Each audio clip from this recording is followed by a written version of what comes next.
दुहेरी पडद्यावरची कथा आज मराठवाड्यात वास्तवात उतरली आहे।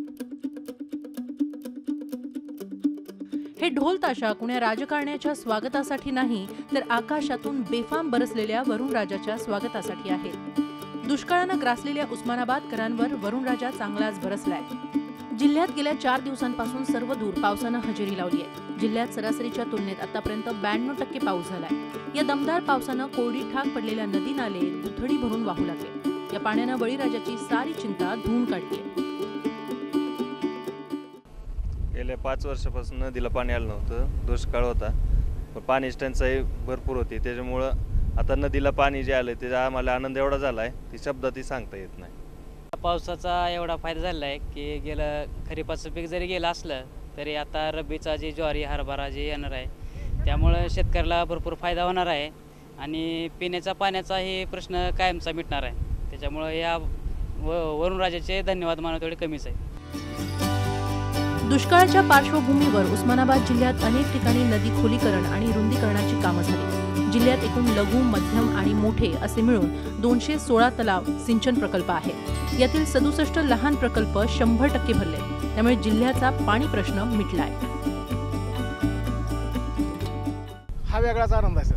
दुष्काळाच्या नंतर एवढं पाणी बघायला, 5 वर्षानंतर एवढं पाणी बघायला मिळतंय, हा शेतकऱ्यासाठी सुखवा प्रश्न आहे। सर्व शेतकऱ्याला आनंद आहे पाण्याचा। पहिल्यांदाच बघतोय 5 वर्षानंतर पाणी। असा आनंद झाला की 4-5 वर्ष पाऊसच नव्हता आमच्या गावाला। या आता असं झालं की शेतकरी सुद्धा त्रसून गेलेले होते, त्यांच्या बोरला पाणी नव्हतं, पाणी पिण्याचं असं समजा गावात समजा तंटाई होती की आता ही जे 2-4 दिवसाची पाऊस जी पडलाय एवढा आनंद झाला की लोकांना वाटलं की एवढं मस्त झालं की पाणी भरपूर आनंद झाला पाणी पिण्यासाठी। 4च दिवसात वरुणराजानं दुष्काळाचे चटके सोसणाऱ्या उस्मानाबादचं चित्र पालटून टाकलंय। अनेक वर्षांपासून पाण्यासाठी तरसलेली जमीन दमदार पावसामुळे ओलीचिंब झाली असून हा पाऊस बळीराजासाठी खऱ्या अर्थानं दिवाळी घेऊन आलाय। महेश पोद्दारसह bureau report, Zee media, Osmanabad.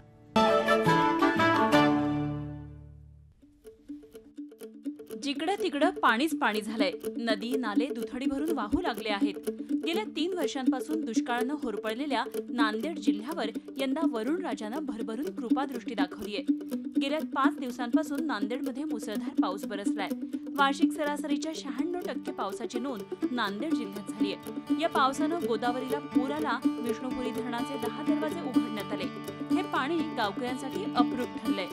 Kayadhu नदीच्या पाण्याची एवढी तीव्रता आहे की आमच्या जवळपास पूर्ण शेतीमध्ये टोटल पाणी साचते आणि शेतीमध्ये पाणी साचल्यामुळे आमचे जे हंगाम आहे तो पूर्णतः जातो आणि गेल्याच्या नंतर या नदीनं टोटल शेतकऱ्याचे नुकसान होते। पाऊस काळ जास्त झाल्याबद्दल तलावामध्ये पाणी जास्त साठा निर्माण झाला आणि परत सांडव्याच्या तोंडाला थोडं अडवणूक झाल्याबद्दल पाणी निघण्याचं काही वृत्ती अशी झालेली नाहीये। खाली जवळपास 2-4 गावे आहेत, ते गाव इथं खाल्लं एक आमचं तलाव आहे नवीन केलेला, त्याच्यानंतर हाडोळी, बाबळगाव, घोडज या गावाला धोका होण्याची शक्यता आहे। सततच्या पावसानं आजवरचा नांदेड जिल्ह्याचा बॅकलॉग भरून काढलाय। गोदावरी, कयाधू, मन्याड, आजना या नद्यांना पूर आलाय। नद्यांनी किनारा सोडल्यामुळे शेतात पाणी शिरून आता पिकांचं नुकसान झालंय। कास्तरी सोयाबीन आलं होतं चांगलं, नंतर आता ह्या 5 दिवसांमध्ये एवढा पाऊस झाला की भरपूर पाऊस झाला आणि पूर्ण सोयाबीन आडवं झालेला आहे आणि पूर्ण शेंगा फुटून गेल्यात। शेंगामध्ये काहीच नाही, पूर्ण मोड फुटले सोयाबीनला। अशा प्रकारे ही शेतकऱ्याचे नुकसान झालेले आहे। शेतीमध्ये खूप नुकसान झालेलं आहे। ऊसाचं नुकसान झालेलं आहे, हळदीचे आमचे सुद्धा 5-6 बेडे वाहून गेले। दमदार पावसामुळे भूजल साठ्यातही चांगलीच वाढ होईल अशी अपेक्षा आहे। मोठ्या धरणांसह इतर प्रकल्पही भरून वाहू लागल्यानं नांदेड जिल्ह्याचा पाणी प्रश्न पूर्णपणे मिटलाय आणि दुष्काळग्रस्त नांदेड जिल्ह्याला पावसानं अशा प्रकारे मोठा दिलासा दिलाय। सतीश मोहितेसह bureau report, Zee media, Nanded. यंदा मराठवाड्यावर पावसाची कृपा झालीये। गेल्या 3 वर्षात मराठवाड्यातील जनतेला पहिल्यांदाच एवढं पाणी पाहायला मिळतंय। गेल्या काही दिवसांपासून मराठवाड्यात पावसानं मुक्काम ठोकल्यानं मराठवाड्याचं रूपडच पालटलंय. धो-धो कोसळणाऱ्या पावसानं मराठवाडा तृप्त केलाय. बीड जिल्ह्यातीलच नव्हे तर संपूर्ण महाराष्ट्रातील पर्यटकांचं आकर्षण असलेला सौताडा धबधबा तब्बल 20 वर्षांनंतर धो-धो कोसळतोय. दुष्काळानं होरपळलेल्या लातूरमध्ये इतिहासात पहिल्यांदाच ट्रेननं पाणी पुरवठा करण्याची वेळ आली होती. मात्र अवघ्या 10 दिवसाच्या पावसानं हे चित्र संपूर्ण पालटलं. आता लातूरला पाणी पुरवठा करणाऱ्या धनेगाव येथील मांजरा धरणासह जिल्ह्यातील सर्वच नदी नाले तलाव धरणं ही तुडुंब वाहत आहेत. त्यामुळे लातूर शहराची तर पुढील 3 वर्षाची तहान आता भागणार आहे. तर दुष्काळग्रस्त उस्मानाबादमध्ये गेल्या आठवड्यात पडलेल्या पावसानं 3 वर्षांपासून सुरू असलेला दुष्काळाचा पाठलाग अखेर संपवला आहे. मागील 10 वर्षात उस्मानाबाद जिल्ह्यानं प्रथमच वार्षिक सरासरी ओलांडली आहे. या पावसामुळे खरीपासोबतच येणाऱ्या रब्बीच्या हंगामालाही चांगला फायदा होणार असून पिण्याच्या पाण्याची टंचाई दूर झाली. त्यामुळे जिल्हा आता दुष्काळमुक्त झाला आहे. मराठवाड्यातील टंचाईग्रस्त जिल्हा म्हणून ओळखल्या जाणाऱ्या बीड जिल्ह्यात पावसानं दमदार हजेरी लावल्यानं बीड जिल्ह्याची तहान भागली. बीड जिल्ह्यात गेल्या 4 वर्षात सरासरीच्या तुलनेत 50% देखील पाऊस झाला नव्हता. त्यामुळे जिल्ह्यावर पुन्हा एकदा दुष्काळाची छाया गडद होऊ लागली होती. मागील 3 दिवसात झालेल्या अतिवृष्टीनं दुष्काळ दूर पळवून लावलाय. बीड जिल्ह्यातील 144 लघु आणि मध्यम प्रकल्प ओसंडून वाहू लागले. बिंदुसरा धरण 8 वर्षानंतर वाहू लागल्यानं पाणी पाहायला लोकांनी गर्दी केली. माजलगाव, मांजरा, कुंडलिका या मोठ्या धरणात मोठ्या प्रमाणात पाणी आल्यानं या धरणाचे दरवाजे 10 वर्षात प्रथमच उघडण्यात आले.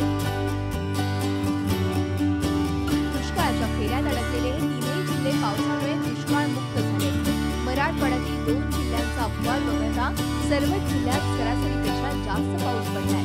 वार्षिक सरासरीच्या 99.67% इतका पाऊस मराठवाड्यात झाल्यामुळे शेतकरी सुखावला आहे. विशाल करोळेसह bureau report, Zee media, Aurangabad. माझे सहकारी विशाल करोळे आपल्या संपर्कात आहे. थेट जाऊयात आपण विशाल यांच्याकडे. विशाल, शब्दात खरंच हा आनंद मावत नाही आहे. आपण 4 वर्ष सतत मराठवाड्याच्या दुष्काळासंबंधी बातम्या दिल्या. चारा छावण्या असतील, पाणी पुरवठा असेल, टँकरनं पाणी पुरवठा असेल, त्याला न्याय मिळावा म्हणून आपण सतत भांडत होतो. मराठवाड्याची जनता आक्रोशित होती पाण्याकरता आणि अखेर देवानं तो धावा ऐकलाय. शब्दात हा आनंद कसा मांडा?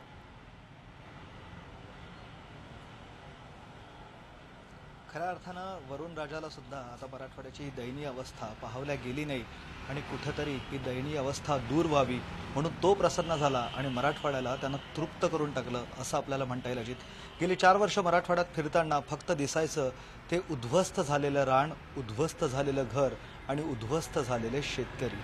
पाहावी तिकडे तीच व्यथा. मराठवाड्यातील 48 लाख हेक्टर जमिनीवर गेली 3-4 वर्षांपासून काहीही पीक नव्हतं. थोडंसं पाणी जिथं कुठं उपलब्ध असेल त्या ठिकाणी अगदी आणि अगदी अशी नगण्य शेती होत होती. यामुळं संपूर्ण मराठवाडा कोसळला होता, मराठवाड्यातला शेतकरी कोसळला होता आणि अर्थव्यवस्थासुद्धा पूर्णपणे ढासळली होती अशी परिस्थिती होती. गेल्या 3 ते 4 वर्षाच्या या काळात मराठवाड्यात जवळपास 2,500 शेतकऱ्यांनी आत्महत्या केल्या होत्या. अतिशय दुर्दैवी असं हे चित्र निर्माण झालं होतं. मात्र यंदाच्या मोसमात या पावसानं हे सर्व दुःख दूर करण्याचा कुठेतरी प्रयत्न केला असं आपल्याला म्हणता येईल. अजून पावसाळा संपायचा आहे, मात्र या काळातच मराठवाड्यातील 8 पैकी 6 जिल्ह्यामध्ये पावसानं वार्षिक सरासरी ओलांडली, किंबहुना त्यापेक्षा सुद्धा जास्त पाऊस त्या ठिकाणी पडलेला पाहायला मिळतोय. लातूर, उस्मानाबाद, बीड हे जिल्हे तर अतिशय दुष्काळानं होरपळून निघाले होते आणि याच जिल्ह्यांमध्ये आता सर्वात जास्त पाऊस पडलाय. तिथले नदी नाले ओसंडून वाहते, तिथल्या धबधब्यांना पाणी आलंय. हे पाणी फक्त नदी नाल्यात नाही तर शेतकऱ्यांच्या डोळ्यात सुद्धा आलंय. आतापर्यंत रडणारा शेतकरी आता आनंदाश्रू ढासळत. एक वैशिष्ट्यपूर्ण गोष्ट आपण पाहिली ती म्हणजे वाजंत्री लावून पाण्याचं स्वागत केलं गेलं. मराठवाड्यातल्या पावसाबद्दल बोलतोय आपण. पुन्हा जाऊयात विशाल करोळे यांच्याकडे. विशाल, या सगळ्यांना मराठवाड्यामधल्या अर्थव्यवस्थेला मोठा हातभार लागणार आहे. शेतकरी राजा खुश होणार आहे. काय, कशा शब्दात शेतकऱ्यांचा आनंद सांगाल? गेली 3-4 वर्ष मराठवाड्यात पीक पिकलंच नाही. शेतकऱ्यांकडे जगायला पैसे नव्हते, खायला पैसे नव्हते. अक्षरशः त्यांचे कुटुंब देशोधडीला लागले असं चित्र पाहायला मिळालं. त्यांच्या घरातील मुलांना शिक्षणापासून वंचित व्हावं लागलं. इतके दशावतार या शेतकऱ्यांच्या कुटुंबियांनी बघितले की फक्त निसर्गाची अवकृपा झाल्यामुळे. मात्र येणारा पाऊस हा आता आनंद घेऊन आलाय. गेली 3-4 वर्ष जरी आता पीक पाणी नसेल झालं तरी यावर्षी मराठवाड्यात खरीपातील 48 लाख हेक्टरवर पेरणी झाली आहे. चांगली पेरणी झाली आहे आणि त्या सगळ्या पिकांना या परतीच्या पावसानं जीवनदान दिलं आहे. त्यामुळं मराठवाड्यात गेल्या 4 वर्षानंतर यावर्षी चांगलं पीक येणार असं चित्र पाहायला मिळतं आहे. नदी नाल्या ओढ्यांमध्ये पाणी आलं आहे. जलसाठ्यामध्ये चांगली वाढ झाली आहे. मराठवाड्यातील मध्यम प्रकल्प, लघु प्रकल्प आणि मोठे जे प्रकल्प आहे या तिन्ही प्रकारच्या प्रकल्पांमध्ये जवळपास 60% इतकं पाणीसाठा आता आहे. तर जायकवाडी धरणामध्ये सुद्धा 70% इतका पाणीसाठा आहे. निश्चितच हा जो पाणीसाठा आहे याचा फायदा रब्बी पिकांसाठी सुद्धा घेता येणार आहे. त्यामुळे खरीप हंगाम सुद्धा शेतकऱ्यांना मिळणार आहे, रब्बी हंगाम सुद्धा शेतकऱ्यांना मिळणार आहे आणि कुठेतरी याचा मोठ्या प्रमाणात फायदा शेतकऱ्यांना होताना आपल्याला पाहायला मिळणार आहे. शेतकऱ्यांना तर याचा फायदा होणारच आहे. त्यासोबत पिण्याची पाण्याचा मोठा प्रश्न पडलेला हा पाऊस आता सोडवतोय. मराठवाड्यात लोकांना पाण्यासाठी दाही दिशा करण्याची वेळ आली होती. अगदी संपूर्ण मराठवाड्यात 2000वर टँकर लावण्यात आले होते आणि त्यातून दूर ठिकाणी पाणी देण्यात येत होतं. मात्र आता हे टँकरची सुद्धा जो आकडा आहे तो अगदी 10 ते 15वर उतरलेला आहे. म्हणजे पिण्याच्या पाण्यावर होणारा कोट्यावधींचा खर्चसुद्धा प्रशासनाचा टळला आहे. त्यामुळे मराठवाड्यात खऱ्या अर्थानं आता आनंदाचं असं वातावरण आहे. प्रशासनाचा सुद्धा पैसा वाचणार आहे. तो प्रशासनाचा पैसा चांगल्या कामात मराठवाड्याच्या विकासासाठी वापरता येईल आणि कुठंतरी शेतकऱ्याची जी अर्थव्यवस्था पूर्णपणे ढासळली होती त्या अर्थव्यवस्थेला आता कुठंतरी पुन्हा एक मोठी मदत होणार आहे. हा ढासळलेला शेतकरी पुन्हा आपल्या पायावर मोठ्या उमेदीनं उभा राहू शकणार आहे. त्यामुळं यावर्षी पाऊस पडतोय. शेतकऱ्याला आशा इतकीच आहे की हा पाऊस असाच कायम राहू दे. पुन्हा मराठवाड्यावर दुष्काळाचं हे दुष्टचक्र नको. गेली 3-4 वर्ष भोगलंय. त्यांनी अनेकांचे संसार उद्ध्वस्त झाले, अनेकांच्या पिढ्या उद्ध्वस्त झाल्या. त्यामुळं पुन्हा जे दुष्टचक्र मराठवाड्याला नको. वरुण राजा असाच मराठवाड्यावर प्रसन्न राहावं आणि पाऊस पडत राहावा. विशाल, तुम्ही म्हणताय तसंच व्हावं. मराठवाडा कायम सुजलाम सुफलाम राहावा.